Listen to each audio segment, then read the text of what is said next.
के बाद पीछे मुड़कर नहीं देखना, सारी कश्तियां जला दी हैं।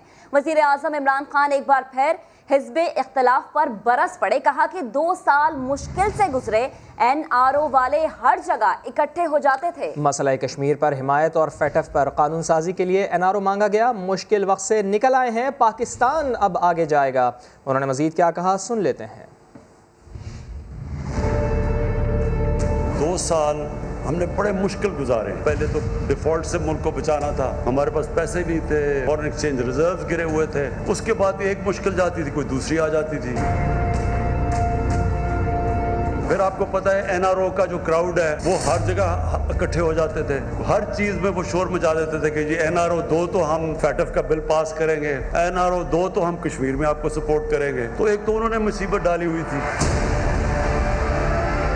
ये वो टाइम आया है 2 साल के बाद, इंशाल्लाह अब वो वक्त आया है कि हम पाकिस्तान के अंदर जो तरक्की का सोच रहे थे, जो रोजगार देने का सोच रहे थे, इंशाल्लाह वो टिपिंग पॉइंट आ गया कि जब ये मुल्क इंशाल्लाह आगे बढ़ेगा। मुश्किलात आएंगी, लेकिन मैंने अपनी टीम को एक एडवाइस दी है कि मैंने अब फैसला किया कि मैंने प्रोजेक्ट करना है, जो भी होगा मैं ये प्रोजेक्ट पूरा करूँगा और अब पीछे नहीं जाना, क्योंकि मैंने अपनी किश्तियाँ जला दी। वज़ीर आज़म इमरान खान ने लाहौर में मसरूफ़ दिन गुजारा। उन्होंने गवर्नर और वज़ीर आला पंजाब समेत कौमी और सूबाई असम्बली के अरकान से मुलाकातें की। सिविल अफसरान से मुलाकात में वज़ीर आज़म ने हिदायत की कि मेरिट से हट कर कोई काम ना किया जाए, महकमों में सज़ा और जज़ा का निज़ाम मुतारिफ कराया जाए। मुश्किल सूरत हाल के बाइस तरक्याती मंसूबे मुतासर हुए हैं। वज़ीर आज़म इमरान खान का दौरा लाहौर में वज़ीर आज़म ने मसरूफ़ दिन गुजारा। उन्होंने गवर्नर और वज़ीर आला पंजाब समेत कौमी और सूबाई असम्बली के अरकान से मुलाकातें की। सिविल अफसरान से मुलाकात में वज़ीर आज़म ने हिदायत की कि मेरिट से हट कर कोई काम नहीं किया जाएगा। अब आपको बताएंगे कि उल्टी हो गई सब तदबीरें। पाक लेन केस में आसिफ अली जरदारी के तमाम एतराज़ात मुस्तरद कर दिए गए। 10 अगस्त को फर्द जुर्म आयद की जाएगी। एहतसाब अदालत ने बड़ा फैसला सुना दिया है। जज आजम खान ने करार दिया है कि पार्क लेन रेफरेंस नैब का केस बनता है। आसिफ अली जरदारी की दोनों दरखास्तें खारिज कर दी गई हैं। इस्लामाबाद से देखिए सुहेल रशीद की रिपोर्ट। एक दरखास्त, फिर दूसरी, फिर पहली दरखास्त वापस लेने की तीसरी दरखास्त, लेकिन अदालत ने एक ही फैसले में आसिफ जरदारी की सारी दरखास्तें मुस्तरद कर दी। पार्क लेन केस में पीर के रोज जयाल कायद पर फर्द जुर्म आयद की जाएगी। एहतसाब अदालत ने नैब के दायरा इख्तियार के खिलाफ आसिफ जरदारी की दोनों दरखास्तें खारिज कर दी। जज आजम खान ने फैसला सुनाते हुए करार दिया कि पार्क लेन नैब का ही केस बनता है। दलाइल मुकम्मल होने के बाद एक दरखास्त वापस लेने की इस्तदा भी मुस्तरद। अदालत ने नैब को फर्द जुर्म के लिए वीडियो लिंक समेत तमाम इंतजामात मुकम्मल करने की हिदायत कर दी। इस केस में रिक्शे और फालूदे वाले का जिक्र बिला वजह किया गया। फारूक नाइक का फिर एतराज। प्रोसिक्यूटर ने दोबारा रिक्शे और फालूदे वाले के अकाउंट्स में रकूम मुंतकिल होने के पे ऑर्डर्स दिखा दिए। फर्द जुर्म आयद होने के बाद नैब साबिक सदर आसिफ जरदारी के खिलाफ 61 गवाहान पेश करेगा। नेशनल बैंक के साबिक सदर सैयद अली रजा और कमर हुसैन वादा मुआफ गवाह भी बन चुके। सुहेल रशीद, समा, इस्लामाबाद। पीपल्स पार्टी ने नैब के खिलाफ सिफारतखानों को खतूत लिखने का ऐलान कर दिया है। सेनेटर मुस्तफ़ा नवाज खोकर ने इल्ज़ाम लगाया है कि एहतसाब इदारे को सियासी ब्लैकमेलिंग के लिए इस्तेमाल किया जा रहा है। अपोजिशन मसाइल को उजागर करती है तो इस पर नैब के जरिए दबाव डाला जाता है। में तो नैब का इदारा ही खत्म होना चाहिए। पाकिस्तान में करप्शन को सिर्फ एक पॉलिटिकल विच हंट के लिए इस्तेमाल किया जाता है। आज भी अगर आप देखें तो कौन सा ऐसा हुकूमती वजीर है या मुशीर है जिनके ऊपर केसेस के जिनके ऊपर रेफरेंसेस मौजूद हैं। अपोजिशन को तो सिर्फ इन्वेस्टिगेशन की बुनियाद पर अरेस्ट कर लिया जाता है, लेकिन हुकूमत के वज़रा जो इस वक्त काबीना में मौजूद हैं उनके बारे में उनके लिए तो कोई एक्शन नहीं लिया जा रहा। और वज़ीर आला सिंध ने उस्मान बुज़दार की नैब में तलबी की मज़म्मत कर दी। मुराद अली शाह ने कहा है कि उन्हें तो नैब में बुलाया जाता रहा है, लेकिन सबसे बड़े सूबे के वज़ीर आला को हिरासा करना अच्छी बात नहीं है। कई बार बुला चुके हैं और मैं हर दफ़े गया उनके सवालों का जवाब दिया है। मुझे नहीं पता कि किस नौइयत का केस है, किस सिलसिले में बुलाया है, लेकिन इस कानून को बदलना पड़ेगा। ये ड्रैकोनियन लॉ है। एक सूबे के चीफ एग्जीक्यूटिव को, चाहे वो पंजाब के क्यों ना हो, चाहे उनका उस पार्टी से ताल्लुक़ क्यों ना हो, जिनके मुखालफत करते हैं, मेरा नहीं ख्याल है कि मुनासिब है। नैब को चाहिए था कि अगर उनको कुछ सवाल जवाब करने, कुछ क्लैरिफिकेशन लेनी है तो वो खुद चीफ मिनिस्टर साहब के पास जाते और उनसे सवाल जवाब करते। कानून से ऊपर कोई नहीं होता, लेकिन ये हरासमेंट और ये एक क्रिएट करना इस तरह के इम्प्रेशन, उस चीज़ से मैं बिल्कुल एग्री नहीं करूँगा, चाहे वो कोई क्यों ना हो। नून लीग की पार्लिमानी पार्टी इजलास में सेनेटर परवेज़ रशीद और साबिर शाह को खिलाफ मामूल स्टेज पर जगह दी गई। सेनेटर मुशाहिद हुसैन ने कहा कि जो तहरीक इंसाफ को हुकूमत में लेकर आए वो भी अब तंग हैं, जिस पर मियाँ शहबाज शरीफ ने कहा अगर आप कह रहे हैं तो ठीक ही होगा। इजलास में मजीद क्या कुछ हुआ बता रहे हैं समग्र नुमाइंदा खुसूसी नईम अशरफ भट्ट। नून लीग के पार्लिमानी पार्टी इजलास में तब्दीली आ गई। खिलाफ तवक्को सेनेटर परवेज रशीद और पीर साबिर शाह की स्टेज पर एंट्री। गुज़िश्ता कई मीटिंग्स के बरअक्स दोनों रहनुमाओं को स्टेज पर बैठाया गया। पीर साबिर शाह ने गुज़िश्ता मीटिंग में स्टेज पर सिर्फ पंजाब के रहनुमाओं की मौजूदगी पर नून लीग को पंजाब की जमात करार दिया था। इस मरतबा ख्वाजा साद रफीक के कहने पर साबिर शाह को स्टेज पर बैठाया गया, जबकि परवेज रशीद को शाहिद हाकान अब्बासी के समा को इंटरव्यू में तनकीद के बाद स्टेज पर जगह दी गई। ताहम दोनों रहनुमा मीटिंग में खामोश रहे। ज़राए के मुताबिक मीटिंग में सेनेटर मुशाहिद हुसैन ने कहा कि तहरीक इंसाफ को जो हुकूमत में लेकर आए वो भी इनसे तंग है, जिस पर शहबाज शरीफ ने कहा कि अगर आप कह रहे हैं तो ठीक ही होगा, जिस पर हाल में कहे लग गए। जनरल रिटायर्ड अब्दुल कयूम ने कहा कि नून लीग में फॉरवर्ड ब्लॉक बनाने की भरपूर कोशिशें की गईं, लेकिन लोगों को नाकामी हुई, जिस पर जावेद लतीफ बोले कि इसकी वजह अवामी रद्द अमल का खौफ है। एहसन इकबाल ने जावेद लतीफ की बात काटते हुए कहा कि इसकी वजह अवामी खौफ नहीं बल्कि हम नवाज शरीफ से मुखलिस हैं। नईम अशरफ भट्ट, समा, लाहौर। साबिक अदवार में हुक्मरानों की शाह खर्चियाँ, शरीफ बरादरान समेत सियासी शख्सियात ने कौमी खजाने से कितने पैसे ज़ाती अखराजात पर उड़ाए। वफाकी वजीर मुराद सईद ने चेयरमैन कर्जाजात कमीशन को रिपोर्ट मंजर-ए-आम पर लाने के लिए खत लिख दिया है। मुराद सईद ने खत में लिखा कि नवाज शरीफ और शहबाज शरीफ के गैर कानूनी अखराजात के सबूत मुहैया कर दिए गए हैं, उन्हें पब्लिक किया जाए ताकि कौम को उनकी लूट मार का पता चल सके। खत में लिखा गया है कि जाती उम्रा की सिक्योरिटी पर 214 करोड़ रुपए खर्च किए गए। नवाज शरीफ ने सरकारी खर्चे पर 25 जबकि आसिफ अली जरदारी ने 59 निजी दौरे किए। आसिफ अली जरदारी की सिक्योरिटी पर 163 करोड़ रुपए खर्च किए गए। शहबाज शरीफ ने गैर कानूनी तौर पर वजीर आजम का जहाज 550 बार इस्तेमाल किया। वफाकी वजीर ने लिखा पैसे वापस कौमी खजाने में जमा करा के अवामी रिलीफ के लिए इस्तेमाल किए जाएं। इंतहाई महारत से किए गए माली जराइम की खोज अब माहिरीन ही लगाएंगे। नैब में नया खुसूसी इन्वेस्टिगेशन सेल कायम करने का फैसला कर लिया गया। बैंकारी और टैक्स माहिरीन के अलावा मंजे हुए वकला भी सेल का मुस्तकिल हिस्सा होंगे। इस्लामाबाद से रिपोर्ट कर रहे हैं सुहेल रशीद। माली करप्शन करने वाला बड़े से बड़ा मुजरिम भी बच ना पाए। नैब का बदउनवानों से निपटने के लिए खुसूसी इन्वेस्टिगेशन सेल बनाने का फैसला। पहले हर केस में माहिरीन की अलग से मुआवनत लेना पड़ती थी, अब ऐसा नहीं होगा। माशी गोरख धंधा समझने वाले तमाम माहिरीन नैब का मुस्तकिल हिस्सा जो होंगे। खुसूसी इन्वेस्टिगेशन सेल में नैब तफ्तीशी अफसरान के अलावा बैंकिंग और इनकम टैक्स माहिरीन को शामिल किया जाएगा। फोरेंसिक और माली अमूर के माहिर भी खुसूसी सेल का हिस्सा होंगे। जरूरत पड़ने पर स्टेट बैंक और SCCP से भी मदद ली जा सकेगी। एहतसाब ब्यूरो में नए सेल का कयाम चेयरमैन नैब की खुसूसी हिदायत पर अमल में लाया जा रहा है। नैब में पहले भी मुख्तलिफ विंग मौजूद हैं। केस की नौयत देखकर फैसला किया जाता है कि कौन सा विंग इसकी तहकीकात करेगा। बैंकिंग फ्रॉड, कर्ज गबन, मनी लॉन्ड्रिंग और बेनामी कंपनियों के खाते अब खुसूसी सेल ही देखेगा। सुहेल रशीद, समा, इस्लामाबाद।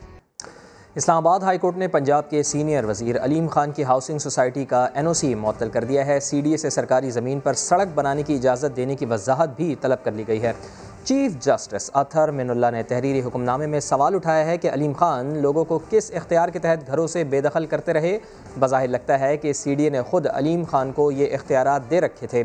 IG पुलिस बताएं कि मुतासरीन की शिकायत पर कार्रवाई क्यों ना की गई। अदालत ने चेयरमैन CDA IG इस्लामाबाद से 13 अगस्त तक तफसीली जवाब मांग लिया है। अदालत ने करार दिया है कि CDA असम्बली में तासुर दिया गया है कि हाई कोर्ट ने अलीम खान को सड़क तामीर की इजाज़त देने का कहा। CDA असम्बली में हाई कोर्ट फैसले का तासुर देने पर तौहीन अदालत की कार्रवाई भी हो सकती है। अवामी मुश्किलात की बात। कराची में इमारतों पर लगे बिल बोर्ड्स शहरियों पर क़यामत ढाने लगे हैं। गुज़श्ता रोज़ मेट्रोपोल के करीब तेज़ हवाओं और बारिश के दौरान बिल बोर्ड उड़कर मोटरसाइकिलों पर आन गिरा। फिर क्या हुआ, सऊद बिन मुर्तज़ा की रिपोर्ट में आपको दिखाते हैं।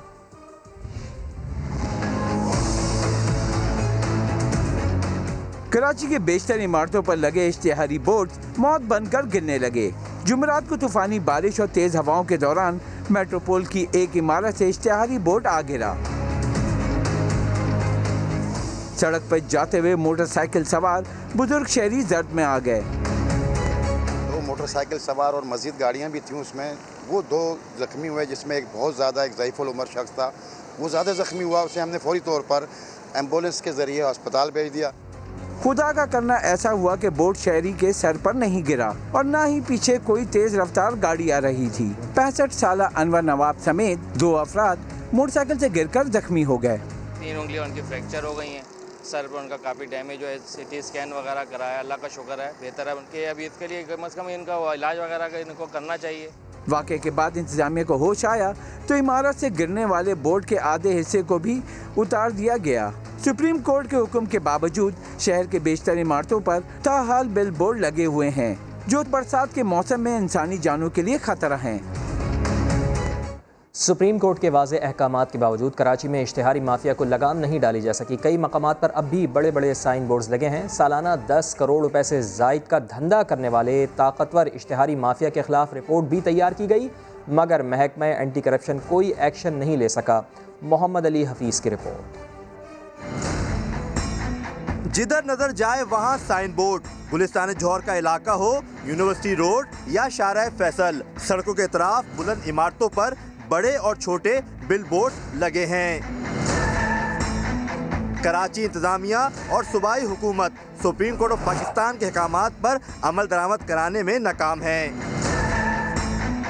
साइन बोर्ड माफिया इस कदर ताकतवर है कि कोई हाथ डालने को तैयार नहीं। महकमा एंटी करप्शन भी रिपोर्ट बनाकर चुप साधे बैठा है। रिपोर्ट के मुताबिक municipal commissioner DMC east Waseem Soomro, director इश्तिहारात Abdul Ghani, deputy director Ikhlaq inspector Fazal Abbas और 7 मुख्तलिफ इश्तिहारी कंपनियों के ऑनर्स साइन बोर्ड के धंधे में शामिल हैं। चेहरे बेनकाब होने के बावजूद इश्तिहारी माफिया ने असर रसूख इस्तेमाल करके इंक्वायरी ऑफिसर जमीर अब्बासी को ही ओहदे से हटवा दिया और नए डायरेक्टर ईस्ट लाल डेनू के जरिए रिपोर्ट ही दबवा दी।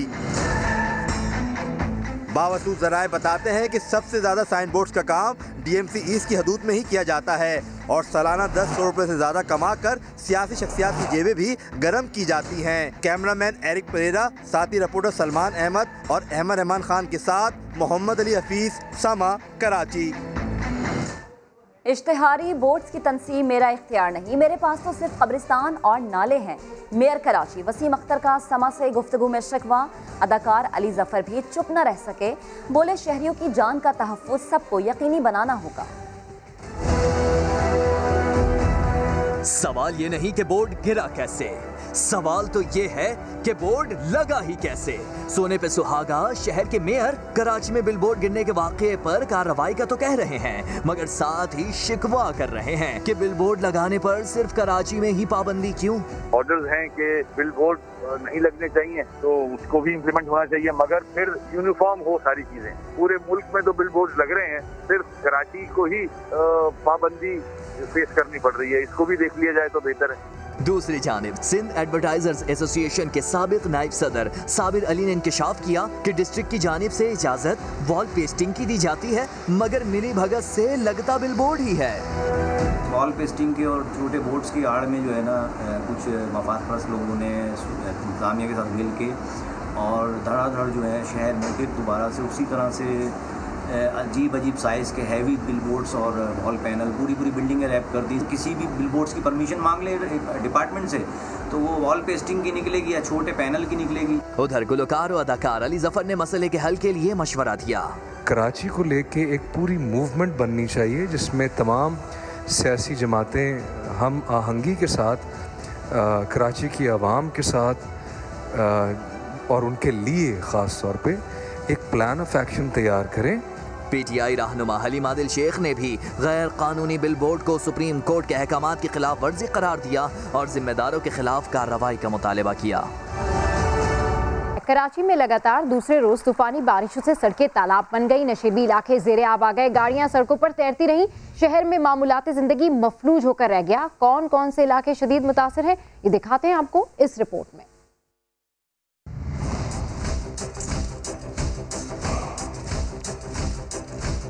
कराची जिसके लिए चंद मिनट की बारिश भारी पड़ जाती है, वहाँ मुसलसल दूसरे रोज भी बादल जमकर बरसे। अभी पहले दिन का पानी सूखा नहीं था कि जुम्मे को होने वाली तूफानी बारिश ने रही सही कसर भी पूरी कर दी। कारसाज का इलाका झील में तब्दील हो गया। हर बार की तरह नागन चौरंगी इस मर्तबा भी डूब गई। सुरजानी के यूसुफ गोड में घुटनों घुटनों पानी ने इलाका मकीनों को कड़े इम्तिहान में डाल दिया। यहाँ पे इतना पानी होता है कि हम इतने डूबे होते हैं। दूसरा जो ये नाला है इसकी सफाई बिल्कुल भी नहीं हो रही है, पीछे से चौक हो जाता है। सदर की बेशतर दुकानें वक्त से पहले बंद हो गयीं, क्योंकि ज़ेबुन्निसा रोड पर पानी फुटपाथ तक सर उठा चुका था। दुकानदार मिट्टी की बोरियां लगाकर बारिश के पानी का मुकाबला करते रहे। आई चुंदरीगढ़ रोड पर भी सड़क फुटपाथ समेत डूब गई। एक मोटरसाइकिल सवार खुले मैनहोल में गिर गया। सिंध हाई कोर्ट के अतराफ और सदर में कचहरी चौक तालाब का मंजर पेश करने लगी। नया तामीर होने वाला यूनिवर्सिटी रोड भी दरिया बन गया, जहां दर्जनों गाड़ियां खराब हो गईं। नशेबी इलाके ही नहीं, डिफेंस, क्लिफ्टन और PECHS जैसे पोश एरियाज भी इंतजामी लापरवाही की गवाही दे रहे थे। हमारे जो साबका सदर पाकिस्तान साहब है, उनकी रिहाइश यहाँ पर है, तो इस स्ट्रीट का DHA में ये हाल है, तो मैं ये नहीं समझता कि कराची में इसके अलावा क्या हाल होगा। नॉर्थ कराची से लेकर नॉर्थ नाज़माबाद समेत लियाकताबाद और मलीर में बेशतर मकामात पर पानी जमा होने से मामूलात ज़िंदगी मफलूज होकर रह गया। कराची में बारिश के बाद नदियों में पानी के बहाव में इजाफा हुआ है। मुख्तलिफ वाक़यात में 4 अफराद नदियों में डूब गए हैं। मज़ीद तफसीलात जानेंगे, समा के नुमाइंदे शाहनवाज अली ने हमें ज्वाइन किया। शाहनवाज, बताएगा कहाँ कहाँ ये वाक़यात पेश आए और जो डूबे हुए लोग हैं उन्हें निकालने के लिए कोई ऑपरेशन शुरू किया गया? देखें, बिल्कुल आज बारिश के बाद नदी नालों में तुग़यानी का जो है कैफियत है और मुतादिद अफराद जो है इसमें डूबने की इतलात हैं। एक वाक़या मंगोपीर नादन बाईपास में पेश आया, जहाँ 2 अफराद नदी में डूब गए, जिनकी तलाश अब तक जारी है। जबकि बनारस मेट्रो सिनेमा के करीब भी एक 6 साला बच्चा नदी में डूबा था, जिसको अब तक नहीं निकाला जाता है, उसकी तलाश भी अब तक जारी है। जबकि सुजानी भैंस कॉलोनी में भी एक 12 साला बच्चा नदी में डूब कर जाँबाग हो गया, जिसकी लाश को निकाल लिया गया है। ताहम जो डूबे गए अफराद हैं उनकी तलाश का सिलसिला जारी है। अंधेरा होने के बायस में मुश्किलात का सामना है, ताहम जो रेस्क्यू के एहलकार हैं, जबकि जो उनकी पास बोट भी मौजूद है, लेकिन लाइट्स का जो उनके पास इंतजाम नहीं है, इसकी वजह से परेशानी का सामना हो रहा है। जी ठीक, शाहनवाज आपका शुक्रिया। कराची के इलाके लियाकताबाद गुज्जर नाले के करीब पाक फौज अवाम की मदद को पहुंच गई। सड़क से पानी हैवी मशीनों के जरिए नाले में गिराया जा रहा है। मजीद बता रहे हैं समा के नुमाइंदे अहमद रहमान खान। जी बिल्कुल, कराची में मुख्तलिफ इलाकों में तेज़ बारिश के बाद पानी खड़ा हो गया था, सड़कों पर पानी जमा हो गया था, जिसके बाद पाक आर्मी की टीम जो है वो हमें दिखाई दे रही हैं कि गुज्जर नाले के पास जो है वो आई है। ख़ास तौर पर गुज्जर नाले का ये स्पॉट जो है, इसके पास अतराफ़ की जो सड़कें हैं वहाँ पर काफ़ी जो है वो पानी जमा होता है। मेरे कैमरामैन कामरान अगर आपको दिखाएं कि काफ़ी पानी यहाँ पर जमा होता है, लेकिन अब जब से जो है वो पाक आर्मी की एक टीम यहाँ पर पहुँची है, बाकायदा सक्शन पाइप्स इनके पास है, मशीन इनके पास है, सक्शन पाइप के ज़रिए जो है वो नालों के अंदर गिराया जा सके, ताकि पानी सड़कों पर जो है वो जमा ना हो और जो ट्रैफिक की रवानी है उसको बहाल रखा जा सके, शहरियों के लिए परेशानी का सबब ये पानी ना बन सके। तो इसकी वजह से पाक आर्मी की टीम जो है वो यहाँ पर मौजूद है। ना सिर्फ ये बल्कि जो इसके अतराफ़ के हम ये देख रहे हैं कि कुछ गटर लाइन्स और कुछ ऐसे लाइन्स हैं जिन पर कचरा जमा हुआ था, तो वहाँ पर बेलचों की मदद से जो है वो पाक आर्मी की उस टीम ने जो है ये हटाया है और नालियों को जो है वो क्लियर किया है, ताकि पानी का बहाव जो है वो होता रहे और बारिश का पानी सड़कों पर जो है वो जमा ना हो, जबकि नाले की जानिब या गटर की जानिब जो है वो जाए।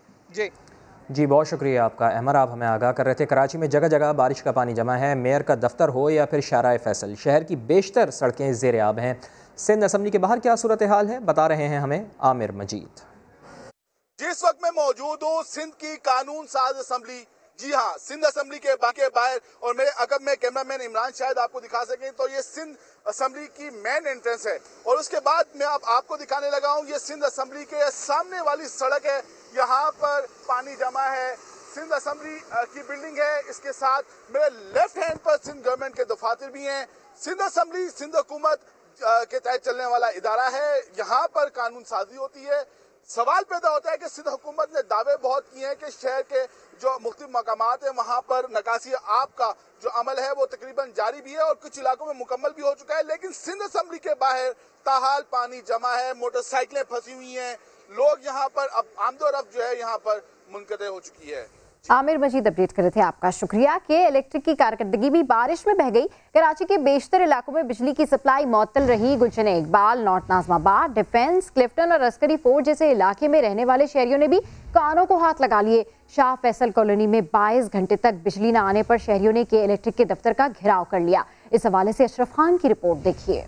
तूफानी बारिश के दौरान आसमान पर बिजली कड़क रही थी और जमीन पर के इलेक्ट्रिक शहरियों पर बिजली गिरा रहा था। 400 से ज्यादा फीडर ट्रिप होने का खुमियाजा कराची वालों ने भुगता। सदर, लियारी, औरंगी, कोरंगी, लांडी, मलिर, शाह फैसल कॉलोनी में बिजली बंद। गुलशन इकबाल, जौहर, FB एरिया, नॉर्थ नाजमाबाद और नाजमाबाद के भी मुख्तलिफ इलाकों में बिजली गायब। PCHS महमूदाबाद, डिफेंस, क्लिफ्टन में भी बिजली चली गई। अस्करी 4 में कल रात जाने वाली बिजली 20 घंटे तक न होने से रिहायशी परेशान रहे। बिजली को बहुत बुरा हालात होता है सर। कल से कम 12 बजे रात को लाइट गया और सुबह तक नहीं है, 8 बजे तक लाइट नहीं है, तो बहुत ख्वारी है सर। शाह फैसल कॉलोनी में 22 घंटे तक बिजली बहाल ना हुई तो शहरियों का सबर जवाब दे गया। KLRT के दफ्तर का घेराव करने पर अमले को होश आया। मुजाहिरीन अमले को साथ ले गए और बिजली बहाल हो गई। तर्जुमान KLRT का कहना है कि कुछ नशेबी इलाकों में पानी जमा होने के बाइस बिजली बहाली में मुश्किलात का सामना है। सेफ्टी क्लियरेंस मिलते ही मुतल्लिका इलाकों में बिजली बहाल की जा रही है।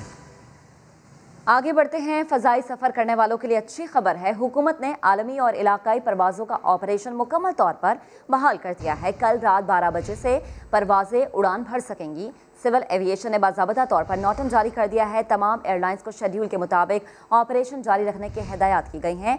एयरलाइंस को SOPs पर मुकम्मल अमल दरामद यकीनी बनाना होगा। उधर CEO PIA air marshal Arshad Malik से इराक़ी सफ़ीर ने मुलाकात की। मुहर्रमुल हराम और अरबाइन पर ज़ियारात के लिए परवाज़ें शुरू करने पर बातचीत हुई। इराक़ी सफ़ीर ने ज़ायरीन को सहूलियात की फराहमी के लिए मुकम्मल ताउन की यकीन दहानी कराई। हुकूमत ने नई शिपिंग पॉलिसी लाने का ऐलान कर दिया है। वफाकी वज़ीर बराए बहरी उमूर अली जैदी कहते हैं मुल्की और गैर मुल्की सरमायाकारों को 10 साल तक आसान कर्जों के साथ साथ टैक्सों से भी छूट मिलेगी। 2030 तक जो भी पाकिस्तान में कंपनी रजिस्टर्ड करेगा कोई कस्टम ड्यूटी नहीं होगी। It's open for all till the year 2030। Pakistan की शिपिंग कंपनी रजिस्टर पाकिस्तान में करे, कोई कस्टम ड्यूटी नहीं होगी। दूसरी चीज, उस जहाज की इनकम पे कोई टैक्स नहीं होगा, इनकम टैक्स एग्जेम्पशन है इस पे, और जहाज पे सेल्स टैक्स एग्जेम्पशन भी है। चौथी सबसे इम्पोर्टेंट चीज है वो है फर्स्ट बर्थिंग राइट। कराची में पुलिस एहलकारों ने डाकू समझकर बेगुनाह शहरी की जान ले ली। न्यू चाली के करीब पेश आए वाक़े में एक शहरी जख्मी भी हुआ। तीनों एहलकारों को गिरफ्तार करके मुकदमा दर्ज कर लिया गया है। वज़ीर आला सिंध ने वाक़े का नोटिस लेते हुए IG से फौरी रिपोर्ट तलब कर ली। पुलिस एहलकारों की तरबियत में कमी का एक और बड़ा नुकसान। कराची के मसरूफ तरीन इलाके न्यू चाली के करीब पुलिस एहलकारों ने बेगुनाह शहरी को डाकू समझकर मार डाला।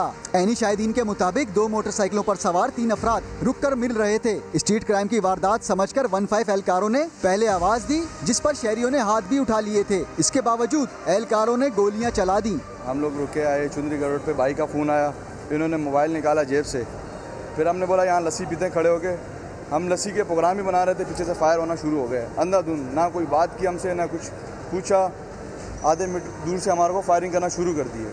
हम घबरा गए, हम खड़े होकर हमने बोला क्या मसला है भाई। उन्होंने अपनी कलेक्शनें निकाल ली सारी और आके फायरिंग करना शुरू कर दी। यूनी प्लाजा के मोड़ के ऊपर हम लोग रुके हैं। 1 सेकंड के लिए मेरी कॉल आ रही थी।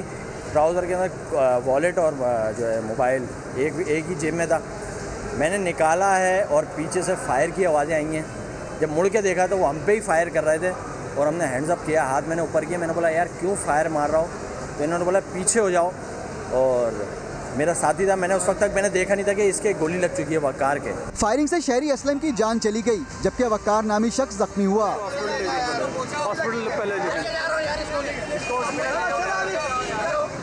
DIG साउथ जावेद अकबर के मुताबिक मददगार 15 पुलिस के तीनों एहलकारों से तफ्तीश जारी है। SSP सिटी मुकद्दस हैदर वाक़े की तहकीकात कर रहे हैं। वज़ीर आला सिंध मुराद अली शाह ने पुलिस की फायरिंग से बेगुनाह शहरी की हलाकत का नोटिस ले लिया। IG सिंध मुश्ताक मेहर से रिपोर्ट तलब कर ली। कैमरा टीम और साथी रिपोर्टर सलमान अहमद के साथ सऊद बिन मुर्तज़ा, समा, कराची। सोशल मीडिया पर शादीशुदा मर्दों को हिरासा किया जाने लगा। नामालूम खवातीन जाली IDs बनाकर ब्लैकमेल करके मर्दों से पैसे बटोरने लगीं। FIA फैसलाबाद को दर्जनों शिकायत मौसूल हो गई हैं। शाहीन शहजादी की रिपोर्ट। सोशल मीडिया पे नामालूम बीवियां सरगर्म। नामालूम खवातीन फेक IDs बनाकर पैसे बटोरने के लिए शादीशुदा मर्दों को हिरासा करने लगी। फैसलाबाद में नामालूम बीवी के शिकार शख्स से तरीका वारदात भी सुन लीजिए। मैं शादीशुदा हूँ, 3 बच्चे हैं मेरे। फेसबुक पर लड़की की तस्वीरें लगा के मेरे सारे रिश्तेदारों को वो मैसेज पे ये बताते हैं कि मैं इसकी सेकंड वाइफ हूँ, मुझे पैसे चाहिए। घरेलू झगड़े हैं ज़्यादा हो रहे हैं, कोई भी घर वाला या बाहर वाले मेरा एतबार नहीं करते। रवां साल FIA को मर्दों को ब्लैकमेल करने के 30% केसेस मौसूल हो चुके हैं। तकरीबन 15 से 20 दिन तक हमें रिकॉर्ड वापस आएगा, उससे ये आइडेंटिफाई होगा कि ये कौन सा बंदा है। ज़्यादातर चांसेस ये होते हैं कि फैमिली मेम्बर्स ऑफिशियली होते हैं या कोई फ्रेंड्स मेंबर होते हैं। मतलब FIA के मुताबिक सोशल मीडिया पे हरासा करने वाले को सजा के तौर पर 3 साल कैद और 10 लाख से ज़ायद जुर्माना हो सकता है। कैमरामैन कदीर रहमान के साथ शाहीन शहजादी, समा, फैसलाबाद। हेडलाइंस होंगी ब्रेक के बाद। आप देखते रहिए समा।